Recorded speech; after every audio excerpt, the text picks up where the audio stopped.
안녕하세요. 전 무역회사에 다니고 있는 40대 남성입니다. 사실 개인적인 사연을 공개적으로 알린다는 것이 좀 망설여졌는데요.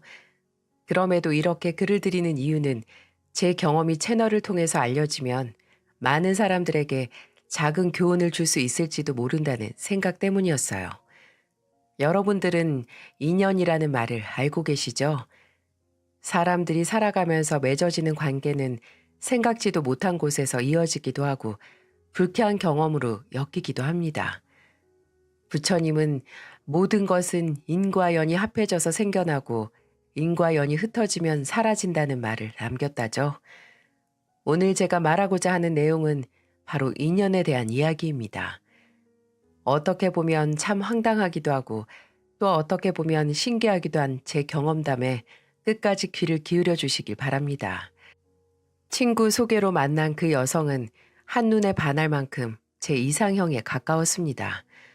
밝고 명랑한 성격은 물론 인형처럼 귀여운 외모까지 뭐 하나 마음에 들지 않는 부분이 없었죠. 다행히 그 여성도 제가 무척 마음에 든 윤치였어요. 첫 만남부터 제가 느낄 만큼 호감을 표시했고 남자가 해야 할 애프터 신청도 그 여자가 먼저 했으니까요. 평소 자연스러운 만남을 추구했던 저는 소개팅에 대해서 다소 회의적이었는데요. 그 여자를 만나고 나니까 소개팅을 하지 않았으면 어쩔 뻔했나 싶더라고요. 서로 마음이 잘 맞았던 만큼 우리 둘은 금방 사귀는 사이로 발전했습니다. 나이도 동갑이었던 우리 둘은 때론 친구처럼, 때론 죽고 못 사는 연인처럼 하루하루를 그렇게 행복하게 쌓아가고 있었죠. 현수야, 어? 넌 내가 왜 좋았어? 발랄하고 명랑한 성격이 제일 좋았어. 너랑 같이 있으면 내가 덩달아 기분이 좋아졌거든. 난 네가 왜 좋았는지 알아? 글쎄, 얼굴이 잘생겨서? 아니, 얼굴은 내 취향은 아닌데 널 처음 본 순간 우린 딱 인연인 것 같단 확신이 들었거든. 왜 그런 확신이 들었는데? 내가 꿈에서 자주 보던 사람이 바로 너야. 치, 그런 게 어딨냐? 진짜야. 내가 결혼하는 꿈을 자주 꾸는데 풍기는 느낌이나 분위기가 딱 너였어. 그럼 우리가 결혼할 거라는 거야? 어, 난 우리 둘이 분명히 결혼할 거라고 생각해. 당시 여자친구가 눈을 반짝이며 그런 말을 할 때면 그냥 하는 소리라고만 여겼습니다. 전 운명이나 인연 같은 건 잘 믿지 않았거든요.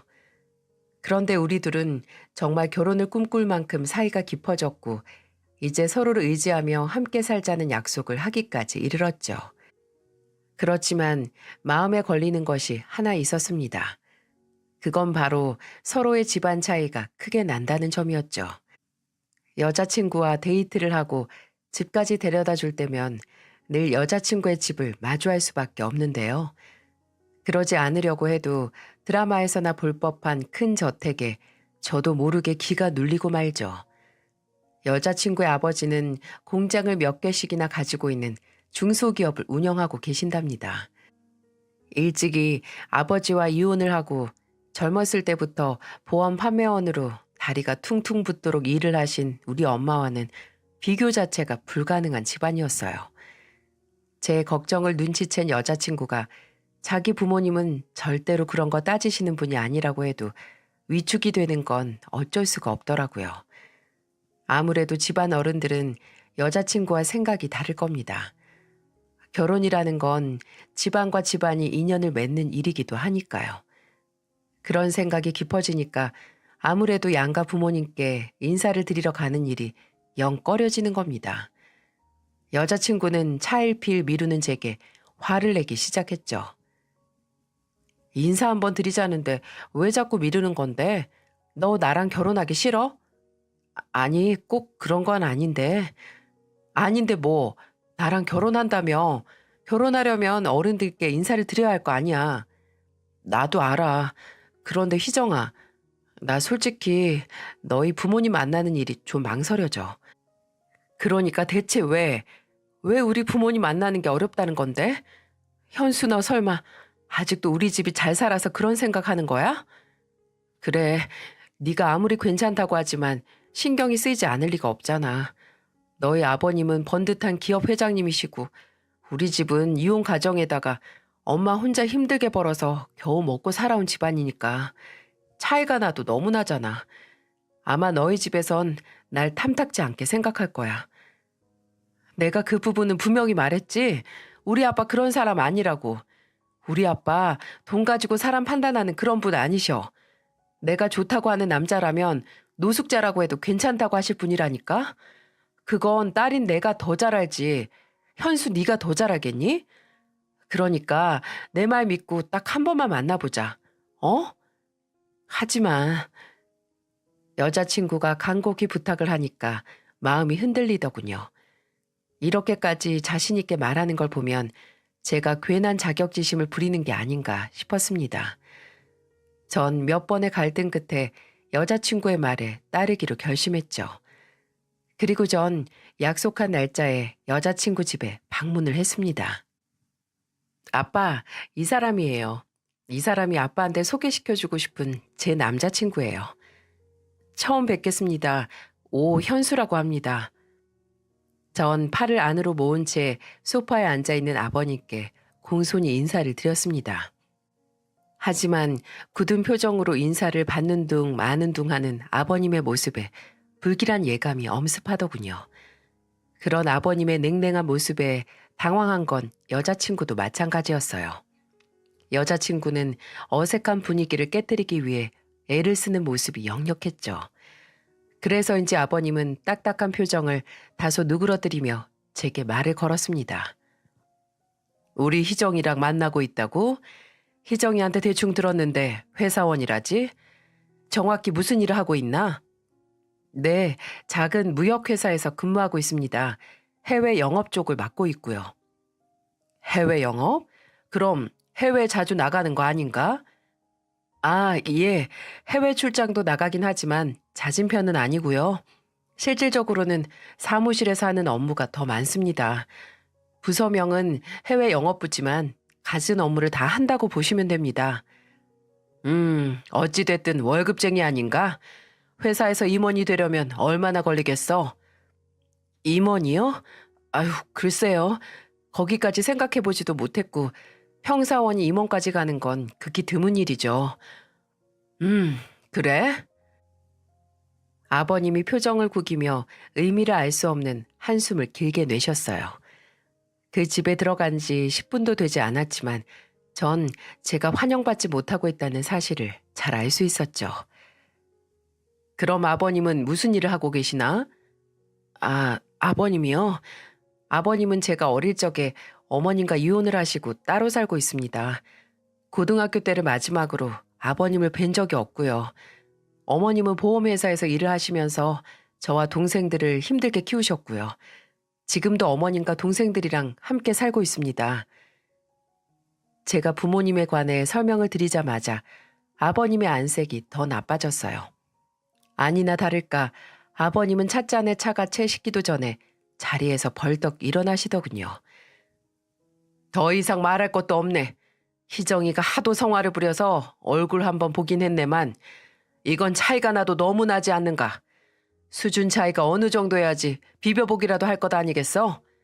자네도 알다시피 난 우리 희정이 평범한 집안과 결혼시킬 생각이 없어. 그런데 자네는 출세길이 꽉 막힌 월급쟁이에다가 집안은 홀어머니 혼자 생계를 책임지고 계시다는 거잖아. 부모된 입장에서 그런 집안에 어떻게 딸을 내어주겠나. 내 말이 무슨 뜻인지 이해했으리라고 믿네.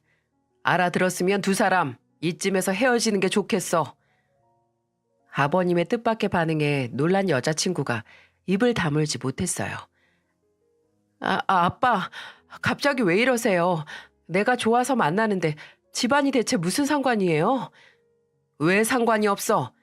네가 지금은 몰라서 그렇지 결혼도 집안끼리 격이 맞아야 이루어지는 법이야. 평생 생고생하기 싫거든 이 아빠 말 들어. 아빠! 여자친구 집에 인사를 하러 갔던 전 어처구니 없게도 쫓겨나듯 자리를 떠나야만 했어요. 기분 좋게 길을 걷다가 물벼락을 맞은 기분 아시나요? 제가 딱 그런 기분이었습니다.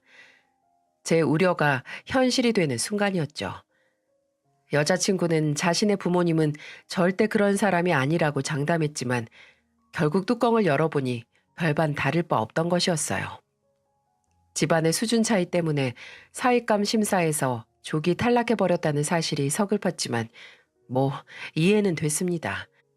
현실은 우리가 생각하는 것처럼 아름답지만은 않으니까요. 전 여자친구의 연락도 받지 않고 며칠을 두문불출하며 심각하게 고민했습니다. 여자친구를 사랑하고 함께 하고 싶은 마음은 컸지만 축복받지 못하는 결혼은 하고 싶지 않았거든요. 이제 이 인연은 여기서 끝내는 것이 좋겠다는 생각이 들었어요. 그렇게 결심을 한 후 여자친구에게 제 결심을 알렸죠. 여자친구는 제 입에서 나온 이별 선언에 큰 충격을 받은 듯 했어요. 우리 아빠한테 고작 한 번 거절당했다는 이유로 헤어지자고? 설득할 생각은 들지 않아? 우리 사이가 이것밖에 안 되는 거야? 희정아, 너도 아버님 반응 봤잖아. 아버님은 절대 우리 허락하지 않으실 거야. 난 아버님 이해해. 능력 없는 남편에다 빈곤한 집안에 누가 딸을 보내고 싶겠어. 우리 결혼 상상 이상으로 험난할 거야. 솔직히 나 그럴 자신 없어. 야, 오연수. 너 나랑 헤어질 자신 있어? 정말 그런 거야? 힘들겠지. 하지만 우리가 결혼해서 평생 힘든 것보다 나을 거야. 그러니까 너도 너한테 어울리는 사람 만나. 너 정말? 당시에는 어쩔 수 없다고 생각했어요. 여자친구를 위해서라도 제가 물러서는 게 맞다는 생각도 들었고요. 그래서 몇 번이나 설득하는 여자친구를 매몰차게 끊어버렸습니다. 그렇게 이별을 하게 된 우리는 각자의 일상으로 돌아갔어요. 저도 가슴 한켠이 뻥 뚫린 것처럼 허전하고 아팠지만 이게 모두를 위한 길이라고 믿고 견뎠습니다. 하지만 간간히 지인을 통해 들려오는 여자친구의 근황은 제 마음을 더 무겁게 만들었죠. 사람 만나는 걸 좋아하던 여자친구는 집안에만 틀어박혀 좀처럼 나오질 않는다더군요. 준비하던 공부도 다 포기한 모양이었어요. 저와 헤어지는 게 죽는 것보다 더 견디기 힘들다며 여러 차례 장문의 문자를 보낸 그녀였기에 마음이 더 쓰였죠. 행여나 하지 말아야 할 생각을 하진 않을까 걱정도 됐었고요. 그래도 약해지면 안 된다고 생각했어요. 제가 빠져줘야 여자친구의 인생이 더 나아질 거라고 믿었습니다. 이별의 아픔도 시간이 지나면 다 나아질 겁니다. 그리고 저보다 훨씬 더 좋은 남자를 만나 모두가 납득할 만한 결혼을 하게 되겠죠. 그래서 더더욱 감정에 휩쓸리면 안 됩니다. 지금은 누구보다 냉정해야 할 순간이었어요. 하지만 여자친구는 저와의 인연을 쉽사리 끊어내지 못하는 듯 했어요. 여자친구와 결별을 한 지 한 달쯤 되었을 겁니다. 퇴근을 하기 위해 회사 밖으로 나온 저는 근처에서 절 기다리고 있는 여자친구를 보곤 깜짝 놀라고 말았죠. 피죽도 못 얻어먹은 사람처럼 몰골이 말이 아니었어요. 반짝이던 눈은 퀭하게 패여 있었고 탱글했던 피부는 광대뼈가 도드라질 정도로 가죽만 남아 있었거든요. 그간 얼마나 상심하고 있었는지 짐작이 되더군요. 현수야, 여기까지 무슨 일이야? 우리 이제 만날 이유가 없잖아. 현수야, 우리 그냥 다시 만나면 안 될까? 부모님 허락 같은 거 필요 없으니까 그냥 우리 둘이 살면 안 되겠어? 나 너무 힘들어. 왜 이렇게까지 힘들게 우리가 헤어져야 하는지 난 이해가 안 돼. 아니, 희정아, 내 말 잘 들어? 우리 철없는 애들 아니잖아. 부모님이 결혼을 허락하지 않는다고 우리 둘이 멀리 도망이라도 치자는 거야? 말도 안 되는 소리 하지 말고 돌아가. 지금은 좀 힘들지 몰라도 시간 지나면 괜찮아질 거야. 현수야, 넌 정말 나 없이 살 수 있어? 난 너무 괴롭고 힘든데 넌 정말 괜찮은 거냐고. 힘들어도 견뎌야지. 그게 서로를 위한 유일한 길이야. 현수야. 전 제 마음을 돌리기 위해 애원하는 여자친구를 냉정하게 대했습니다. 저라고 마음이 쓰리지 않았겠습니까? 괴로워하는 여자친구를 보니까 더 힘들고 아팠습니다. 하지만 그럴수록 마음을 더 단단히 먹어야 한다고 생각했어요. 가난한 애인 때문에 사랑하는 여자의 인생을 힘들게 할 순 없는 노릇이니까요. 그렇게 각오를 한 제게 여자친구는 몇 번이나 연락을 시도했지만 전 끝까지 그녀를 밀어냈습니다. 결국 그녀도 단념을 했는지 한동안 연락이 오질 않더군요. 지금은 많이 아프겠지만 시간이 전부 치유해줄 거라고 믿었습니다. 그렇게 얼마나 시간이 지났을까요? 모르는 번호로 걸려온 전화를 무심코 받았는데 그 목소리의 주인공은 전혀 예상하지 못한 인물이었죠. 나 희정이 애비되는 사람일세. 기니 할 말이 있으니 얼굴 한번 보세. 예? 아, 네, 알겠습니다. 절 탐탁지 않게 여겼던 여자친구의 아버지였어요. 제 번호를 어떻게 아셨는지 절 한번 보자고 하시더군요. 느낌이 좋지 않았지만 직접 전화를 걸어오실 정도의 일이라면 가볍게 여길 일이 아니란 생각이 들었습니다. 이튿날 약속한 장소에서 아버님을 만났습니다. 아버님은 여전히 굳은 표정으로 절 맞더군요. 그런 아버님에게 조심스럽게 여쭈어 보았습니다. 무슨 일 때문에 보자고 하신 건지, 혹시 희정이한테 무슨 일이 있나요? 그래, 희정이한테 무슨 일이 있네. 그래서 자네를 보자고 한 거고. 예? 희정이가 왜요? 무슨 일인데요? 자네와 헤어지고 나서 아주 폐인처럼 지내고 있단 말일세. 방에 틀어박혀서 나오지도 않고 밥도 잘 먹지 않고 내가 아무리 어르고 달래도 소용이 있어야지. 나 원참 그깟 남자가 뭐라고 이리도 속을 썩이는지. 아, 그래요. 그런 일이라면 제가 해드릴 수 있는 일이 많이 없을 것 같네요. 아마 시간이 지나면 괜찮아질 겁니다. 나도 그렇게 생각했지만 아무래도 충격이 큰 것 같아. 아무래도 자네가 한번 만나봐야겠어. 예? 제가요? 그래, 자네가 희정이를 한번 보고 설득을 좀 해주는 게 어떻겠나? 결국 당신 딸이 너무 힘들어하니까 얼굴 한번 보면서 잘 다독이라는 말이었습니다. 하지만 아무렇지도 않게 던지는 그 말에 기분이 상하더군요. 저도 여자친구와 헤어지기 위해서 온 힘을 다하고 있다는 걸 왜 모르시는 걸까요? 아버님, 그런 부탁이라면 사양하겠습니다. 솔직히 아버님이 절 반대하시는 이유에 대해선 이해하고 있습니다. 부모의 마음이라면 충분히 그럴 수 있다고 생각했어요. 그래서 희정이에게 상처까지 주면서 독하게 밀어냈고요. 하지만 아버님, 전 아버님의 마음을 이해하고 있다는 거지 인정하고 있다는 건 아닙니다. 비록 저희 집안이 넉넉하진 않지만 그렇다고 부끄러운 건 아니니까요. 그러니 제게 그런 부탁은 하지 말아 주십시오. 저 역시 희정이와 헤어지는 일이 무척 괴롭습니다. 제 말에 아버님 얼굴이 금세 불그락 푸르락해졌어요. 나도 알아. 하지만 내 딸이 자네 없으면 죽겠다는데 낸들 어쩌나. 일단 희정이 한번 만나보고 정말 평생 싸우지 않고 잘 살 수 있을지 의논을 해보란 말이야. 네? 그 말씀은... 그래, 두 사람이 정말 확신한다면 결혼 허락해주겠네. 나라고 젊은 친구 기죽여가며 반대하고 싶었겠나? 하지만 부모 마음이라는 게 다 똑같단 말이세. 아휴, 희정이 그것은 그런 부모 마음도 몰라주고 저렇게 고집을 피우니 원. 제 귀를 의심했어요. 그렇게 완강했던 아버님 입에서 우리 두 사람의 결혼을 허락하겠단 말이 나온 겁니다. 딸이 죽기 일보 직전이니까 아버님도 두 손 두 발 다 들고 만 것이죠. 전 아버님을 만나고 난 이후에 아버님의 말대로 여자친구와 다시 조우를 했고 우린 서로 긴 이야기를 나누었습니다.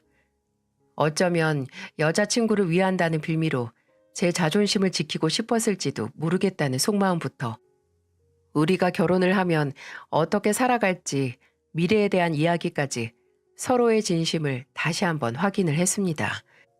그리고 어렵게 얻어낸 결혼 승낙인 만큼 어떤 어려움이 있더라도 다신 헤어지지 말자고 약속을 했어요.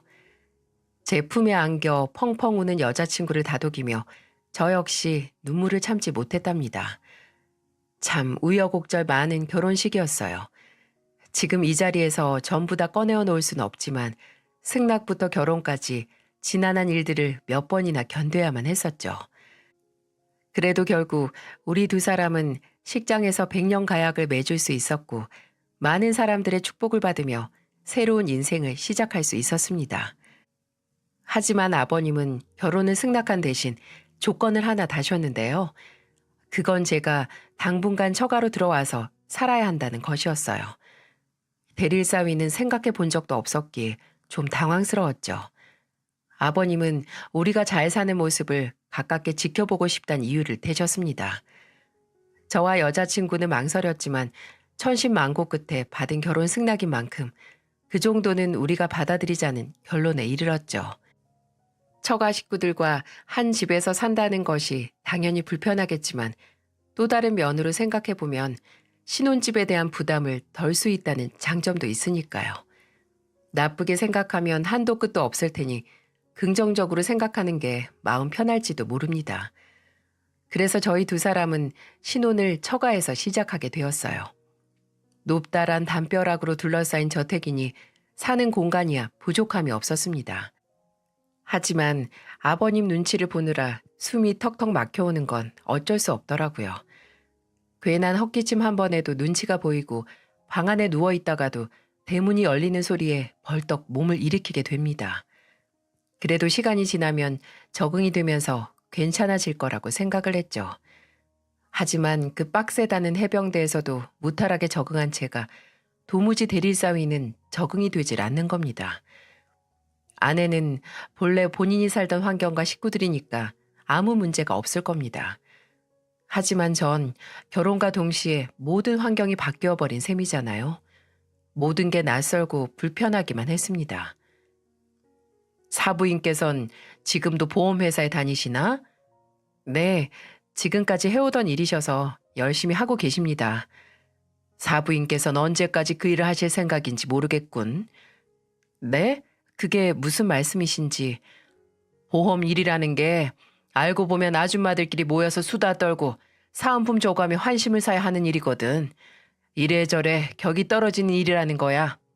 이제 아들이 좋은 집안에 장가도 갔는데 사부인도 기본 채통 정도는 챙기셔야 하지 않나. 자네가 적당한 때 봐서 어머님이 은퇴하시도록 권해봐. 하지만 평생 하시던 일인데 당장 그만두시진 않을 것 같은데요. 그러니까 자네가 진지하게 말씀을 드려보라는 거야. 혹 생계 때문이라면 내가 적당한 선에서 지원을 해줄 용의도 있으니까 말이지. 아, 예. 직업에 귀천이 어디 있습니까? 불법적인 일만 아니면 무슨 일을 하든 열심히 하는 게 중요한 거 아니겠어요? 하지만 장인어른은 툭하면 집안 수준 얘기를 들먹이며 괜한 참견을 하곤 합니다. 그런 일을 나열하기 시작하면 끝도 없습니다. 무조건 식구들이 함께 모여서 아침 식사를 해야 한다는 철학을 갖고 계신 장인어른 덕분에 평소에 먹지 않던 아침도 꼭 먹어야 했죠. 그럼 꼭 장인어른의 피곤한 훈시가 시작되곤 합니다. 오서방, 자네를 가만히 보면 아침에 좀 게으른 면이 있어? 자네 회사 출근 시간이 몇 시지? 9시까지인데요. 그럼 적어도 5시에는 기상해서 여유 있는 아침을 맞아야 하지 않겠어? 네? 5시요? 회사까지 30분이면 가니까 그건 너무 빠른데요, 아버님. 부산하게 움직이는 것보단 낫지. 여유가 있으면 신문이나 책도 좀 보고 말이야.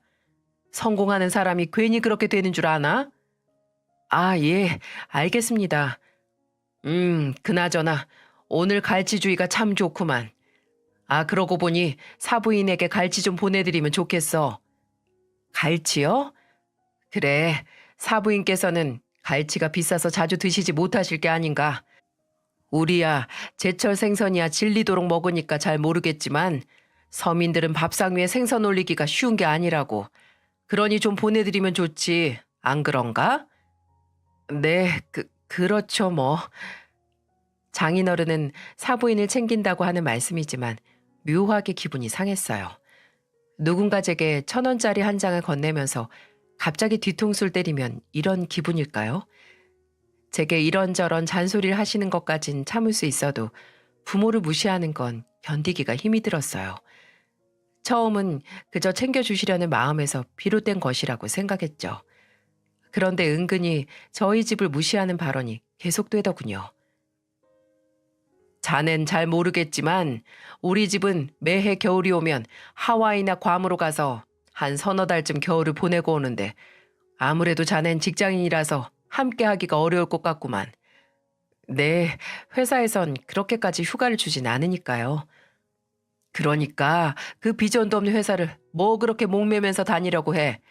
우리 회사에 들어오면 내가 어련히 알아서 챙겨줄 일을 해오던 일이라서 손 떼기가 쉽지 않네요. 아버님 회사와는 업무 성격도 많이 다르고요. 제안은 감사하지만 해볼 수 있는 데까지 해보고 싶습니다. 원 사람 고집도. 그럼 이번 겨울에는 일주일 정도로 간소하게 보내는 걸로 하지. 자네가 못 간다고 한다면 희정이도 가지 않겠다고 고집 피울 게 뻔하니까. 그럼 이번에 사부인도 함께 가시면 어떻겠나? 아들 덕에 좋은 곳도 구경하고 그럼 좋잖나. 네? 아니에요. 어머님도 하는 일이 있으시니까 함께 가시긴 어려울 거예요. 그래? 하긴 어머님이 비행기는 타보지 못하셨겠지. 그럼 비행기 타는 것 자체가 고역일 수도 있겠고. 늘 이런 식이었어요. 목구멍에선 저희 어머니 비행기 타보셨어요. 우수사원으로 뽑혀서 해외여행도 여러 번 다녀오셨다고요. 이런 말이 튀어나오려고 하더군요. 하지만 어금니를 꽉 깨물고 인내했습니다. 어차피 장인어른의 의식 근처에는 저희 집안이 수준 이하라는 인식이 깔려있는데 말꼬리를 잡아서 뭐 하겠어요. 그저 제가 참고 넘어가는 게 번거로움을 줄이는 길이라고 여겼습니다. 물론 아내에게 은근슬쩍 하소연을 해보기도 했죠. 그나마 이 집 구석에서 속마음을 편하게 말할 수 있는 상대는 아내밖에 없었으니까요. 하지만 모든 게 만족스러웠던 아내는 제 고충을 잘 이해하지 못하더군요. 희정아, 요새 아버님이 좀 그렇지 않아? 우리 아빠? 우리 아빠가 왜? 아니, 가끔은 말씀이 좀 지나칠 때가 있는 것 같아서 은근히 우리 집 무시하는 것 같기도 하고. 에이, 그건 자기가 오해한 거야. 아빠가 원래 말이 좀 투박하지만 잔정이 많은 분이야. 내가 보기엔 혼자 계신 어머님 걱정 많이 하시는 것 같던데. 저번에 나한테도 시어머니 전화 자주 드리라는 당부도 하셨고 우리 아빠라서가 아니라 진짜 그런 분 아니셔. 자기가 처가살이 하니까 신경이 예민해져서 그렇게 들린 걸 거야. 아내는 또 본인의 아버지는 그런 사람이 아니라고 말합니다. 제가 보기엔 여전히 저희 집안과 사돈을 맺은 게 탐탁지 않고 성에 차지 않아 하시는 것 같은데 말이죠. 그렇다고 제가 할 수 있는 일은 별로 없었어요. 장인어른께 따질 수도 없고 아내를 닥달할 수도 없는 노릇이었죠. 하지만 얼마 후 장인어른과 크게 부딪힐 만한 결정적인 사건이 벌어지고 말았죠. 장인어른이 칠순을 맞은 날이었어요. 마당발인 장인어른의 생신을 축하하기 위해서 정말 많은 사람이 모이더군요. 요즘엔 좀처럼 볼 수 없는 정말 성대한 칠순 잔치였어요. 물론 저희 어머님도 사돈의 칠순을 축하하기 위해 참석을 하셨습니다. 가뜩이나 위세가 높은 사돈댁 때문에 눈치를 보던 어머님은 바깥 사돈의 칠순 선물로 인삼 세트와 얼마간의 현금 봉투를 준비하셨더군요. 아이고 사돈 축하드려요. 이거 얼마 안 되지만 오래오래 건강하시라고 준비했습니다. 형편도 어려우신데 그냥 오셔도 될 일을 뭐하러 이런 건 준비하셨어요. 그런데 이거 인삼이네요. 죄송해서 어떡하죠?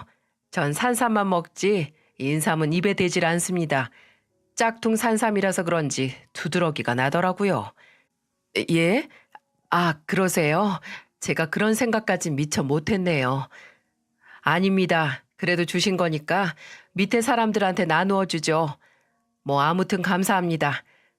사부인 댁이 저희 회사 근처시죠? 제가 마침 회사에 들릴 일이 있으니까 모셔다 드리겠습니다. 아유, 아닙니다. 전 요 앞에서 버스 타면 돼요. 제 생일 축하해 준다고 여기까지 오셨는데 제가 어떻게 버스에 태웁니까? 사부인은 기사가 운전하는 외제차 한 번도 타보지 않으셨잖아요. 이참에 외제차 한번 타보셔야죠. 예? 장인어른이 말을 할 때마다 엄마의 얼굴이 붉어지더군요. 옆에서 그 말을 듣던 저도 마찬가지였어요.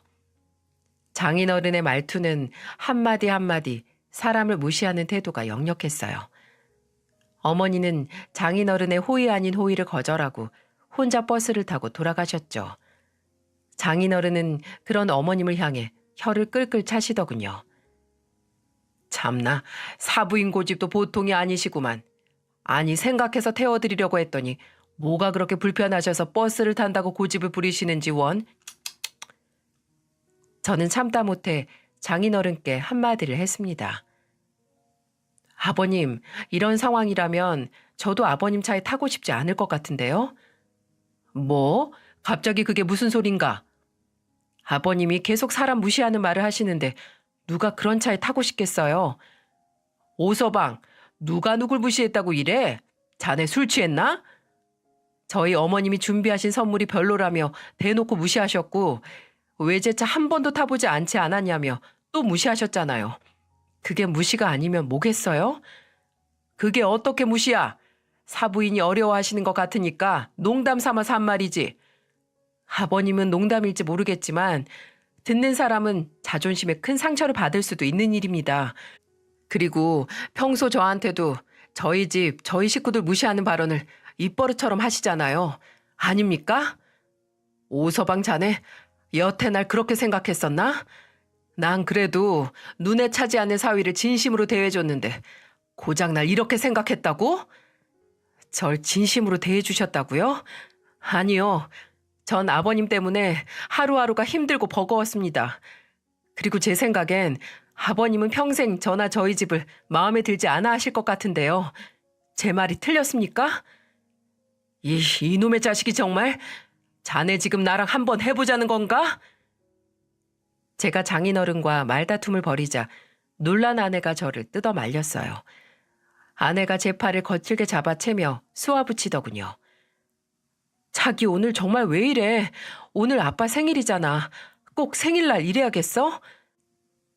상기된 표정으로 절 보고 있는 아내를 보니까 괜스레 서글퍼지더라고요. 이러자고 어려운 결혼 선택한 게 아닌데 지금 이곳엔 제 편이 아무도 없다는 생각이 들었다랄까요? 전 그 자리를 박차고 무작정 나와버렸습니다. 경우 없는 놈이라는 둥, 이런 데서 집안 수준이 나오는 거라는 둥, 아버님의 독설이 날아와서 등 뒤로 푹푹 꽂힙니다. 전 속상한 마음을 애써 억누르며 본가로 내려갔어요. 당시에는 장인어른이나 아내 얼굴은 보고 싶지가 않더라고요. 제 속이 문드러졌는데 어머니 속은 어떻겠습니까? 대단한 처가를 만난 저 때문에 어머니의 마음을 다치게 만들어버렸어요. 전 어머니에게 죄송하다는 말을 먼저 했습니다. 엄마, 장인어른 때문에 속 많이 상하셨죠? 죄송해요. 원래 말투가 투박한 분이라서 마음에 있는 말을 생각 없이 툭툭 뱉네요. 아니다, 난 괜찮아. 그럴 수도 있지. 근데 너 안색이 너무 좋지 않다. 무슨 일 있었어? 설마 이 엄마 때문에 부부 싸움이라도 한 거야? 아니에요. 엄마가 장인어른 때문에 자존심 상했을까 봐 그렇죠 뭐. 난 아무렇지도 않으니까 내 걱정은 마라. 처가살이 하면 은근히 눈치 보이는 것도 많을 거야. 네가 잘 알아서 하겠지만 어른들한테 잘하고 예쁨 받으면서 살아. 엄마는 그거면 돼. 어머니는 그저 자식 걱정뿐이었어요. 어머니는 언제나 한결같으셨어요. 아버지와 이혼을 하고 홀로 자식 셋을 키우면서도 최선을 다하셨죠. 제가 성장하면서 아버지의 빈자리를 크게 느끼지 못했다면 어머니가 얼마나 노력했는지 아마 짐작이 가실 겁니다. 제겐 그 누구보다도 최고의 어머니였어요. 이런 어머니를 수준 은은하면서 비하했던 장인어른이 더 믿게 느껴지더라고요. 그런데 어머니가 제게 조심스럽게 말을 꺼내시더군요. 실은 내가 너한테 할 말이 좀 있어. 할 말이요? 무슨 말이신데요? 어머니의 심각한 표정에 불안감이 찾아왔어요. 사실 나 네 아버지 다시 만나고 있다. 네? 아버지요? 그게 무슨 말씀이세요? 아버지가 어머니한테 다시 연락을 했어요? 어, 너한테 진작 말하려고 했는데 어느 날 그 양반이 날 찾아왔더라고. 오래전 아내와 자식을 버리고 다른 여자에게 가버린 아버지를 다시 만나다뇨. 전 예상 밖의 말에 혼란스러웠어요. 하지만 어머니는 놀란 저를 지그시 바라보며 차분하게 설명을 이어가셨죠. 그 사람이 나와 재결합을 하고 싶다더구나. 나도 몰랐었는데 딴 년이랑 바람났던 그 양반 알고 보니까 그 여자랑 오래 살지도 못했더라고. 나랑 헤어지고 나서 살림을 차렸는데 1년도 되지 않아서 그 여자가 먼지까지 탈탈 털어서 도망을 쳤다지. 그 사달을 겪고 나서야 여자에게 속아서 가정 버린 일을 후회했고 우리한테 진작 돌아오고 싶었지만 염치가 없어서 그러지 못했대. 그래서 혼자 그 긴 세월을 보내면서 지금까지 외롭게 살았다더구나. 가족 버리고 간 죄를 받은 거죠. 아니, 아무리 그래도 엄마, 정말 그런 아버지랑 재결합을 하고 싶으세요? 그 양반이야. 나나 니들한테 할 말은 없겠지. 그렇지만 이 엄마도 이제 늙었잖니. 너희들도 시집장가 다 갈 텐데 그래도 내 곁에 누군가 있어야 한다고 생각한다. 한 번 실수는 했다만 엄마는 네 아버지 참 좋아했거든. 어머니의 목소리엔 회한과 그리움이 함께 묻어 있었습니다. 저는 아버지가 어머니와 자식을 버리고 다른 여자에게 갔다는 사실엔 여전히 분노했지만 그동안 어머니의 고단하고 쓸쓸한 인생에 대해선 할 말이 없었습니다. 전 동생들과 이 일에 대해서 깊이 의논을 했어요. 동생들 역시 난감하기 마찬가지였습니다. 아버지에 대한 원망을 생각하면 다시 가족으로 받아들인다는 게 말도 안 되는 일이었지만 어머니의 행복을 위한 길이라면 안 될 일도 아니었어요. 결국 우리는 아버지를 한번 만나보고 난 후 생각해보기로 하고 결정을 미뤘습니다. 그리고 며칠 후 전 10수년 만에 아버지 얼굴을 마주보게 되었죠. 참 우스운 건 아버지 얼굴이 어릴 적 제가 기억하는 그 모습 그대로라는 사실이었어요. 얼굴에 패인 깊은 고랑만 제외한다면 아버진 예전의 모습과 똑같았죠. 현수야, 이제 어른이 다 되었구나. 결혼도 했다면서 이 못난 애비가 아들 결혼식도 보지 못하고 미안하다. 그런 말씀 마세요. 전 아버지가 우릴 버리고 집을 나간 이후부터 아버지가 없다고 생각했으니까요. 그래, 그랬겠지. 아버지는 고개를 똑바로 들지 못할 정도로 미안해 하시더군요. 그런 아버지의 어깨가 한없이 작아 보였습니다. 아버지를 보고 있자니 화가 났습니다. 결국 이렇게 될 일을 왜 섣부른 선택으로 온 가족을 힘들게 했을까요? 차라리 잘 먹고 잘 살았다는 소리를 들었다면 화가 덜 났을 것 같습니다. 아버지는 저와 동생들에게 진심으로 사과를 하셨어요. 당신의 과오로 어머니와 가족들을 힘들게 했다는 것에 많은 자책을 하시더군요. 차마 가족들 앞에 다시 나타날 용기가 없었답니다. 그리고 더 늦기 전에 어머니와 재결합을 하고 평생 어머니와 가족들에게 진 빚을 갚으며 살고 싶다고 하셨어요. 아버지의 후회와 어머니의 용서가 있으니 제가 더 할 말이 뭐가 있겠습니까? 또 결정적으로 어머니가 혼자 계셔서 여기저기서 무시를 당하는 게 아닌가 이런 생각도 들었거든요. 전 동생들에게 이제 두 분 잘 살 수 있도록 자식들이 도와주자고 설득을 했죠. 그렇게 아버지는 가정으로 돌아오게 되었고 가족들만 모여 조촐한 식을 올리기로 결정을 했습니다. 사실 처가댁에 부모님의 재결합 소식을 알려야 할지 고민이 좀 됐어요. 당연히 말씀드려야 할 일이지만 장인어른과 저는 서로 상한 감정이 여전히 남아 있었거든요. 전 먼저 아내에게 이 사실을 말한 후 장인어른께도 조심스럽게 말씀드렸습니다. 그러자 장인어른이 픽 하고 실소를 터뜨리시는 게 아니겠어요? 참나, 사부인도 못 말리시겠다. 마누라 자식 버린 남편이 뭐가 예쁘다고 이제 와서 재결합을 하시려는 건지. 장인어른의 말투 속에서 느껴지는 빈정거림에 기분이 확 상했어요. 하지만 여기서 또 말다툼을 하면 정말 끝까지 갈 것 같아서 꾹 참았죠. 네, 그렇게 됐습니다. 조만간에 자리 한번 마련하기로 했어요. 그래, 그래야지. 대단한 박가사돈 얼굴도 좀 봐야지. 장인어른은 끝까지 빈정대며 사람 속을 벅벅 긁으시더군요. 하지만 어쩌겠습니까? 잘 나가는 집안 딸과 결혼한 죄가 이렇게 큰 것을요. 그런데요, 흔히들 인생사 세옹지마라고 하지 않습니까? 재결합을 하게 되신 저희 부모님과 처가 식구들이 만나게 된 자리에서 정말 깜짝 놀랄 만한 일이 벌어질 줄 누가 알았겠습니까? 우리 집 식구들이 먼저 자리를 잡고 처가 어른들을 기다리고 있었는데요. 장인어른이 아내와 함께 뒤늦게 나타났습니다. 장인어른은 헛기침을 하며 처음 본 저희 아버지에게 악수를 청했죠. 안녕하십니까.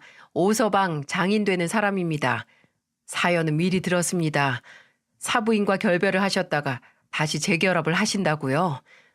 모양새가 빠져서 좀 그렇습니다만 어찌됐든 안사돈에게 잘 하셔야겠죠.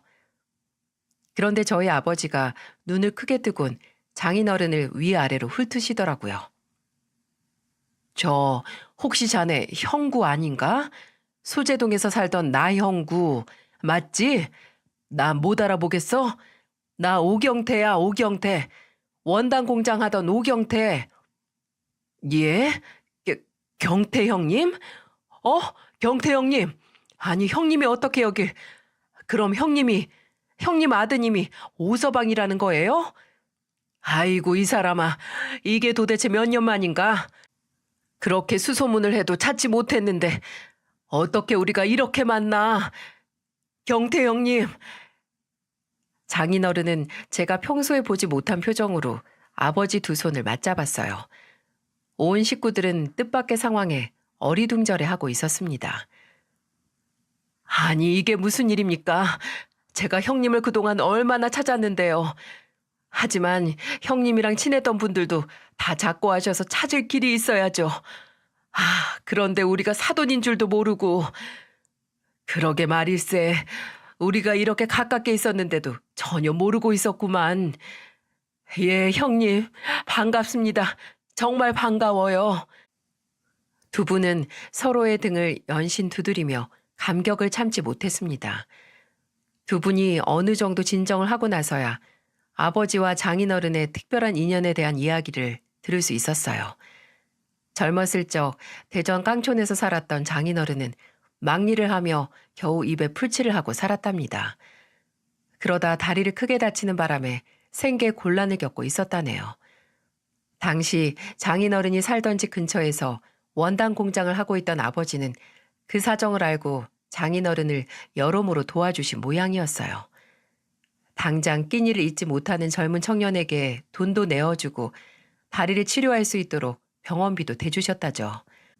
그리고 아버지 밑에 두고 먹고 살 수 있도록 원단 일을 가르쳐 주셨고 나중에는 작은 원단 공장을 차릴 수 있도록 많은 도움을 주셨다는 겁니다. 그렇게 인연을 맺은 두 분은 호형호재하며 친형제처럼 지냈다고 하더군요.